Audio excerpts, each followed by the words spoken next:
விலை ஏறிவிட்டது, வெங்காயம் விலை ஏறிவிட்டது, பருப்பு விலை ஏறிவிட்டது, பால் விலை ஏறிவிட்டது. இவைகள்தான் பொதுமக்களின் தினசரி குமுறல்.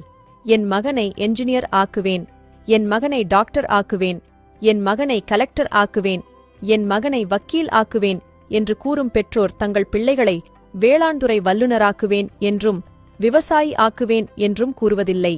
Colgate, Hamam soap, Pepsi, cinema ticket, KFC chicken, Thalappakatti biryani, gold, diamond விலை ஏறலாம். எத்தனை பேர் இதற்காக கேள்வி கேட்டுள்ளீர்கள்? எளியவர்களை கேள்வியால் துளைக்கும் நீங்கள் இதர கார்ப்பரேட் பொருட்கள் விலையேறினால் மட்டும் அமைதியாக இருப்பது ஏன்?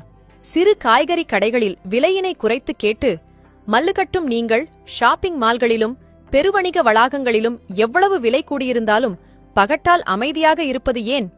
6 மாதம் முதல் 1 வருடம் தண்ணீர் இல்லாமல் எத்தனையோ செலவு செய்து வியர்வை சிந்தி கஷ்டப்பட்டு அறுவடை செய்து கொஞ்சம் கூட லாபமில்லாமல் ஒரு பொருளை விற்க விவசாயி மட்டும் என்ன விதிவிலக்கா? விவசாயி என்ன ரிமோட் கண்ட்ரோல் இல் அரிசியையும் பருப்பையும் உருவாக்குகிறானா? ஜாவா, C++, PHP புரோகிராம் இல் உருவாக்கி கோடிக்கணக்கில் சம்பாதிக்கிறார்களா?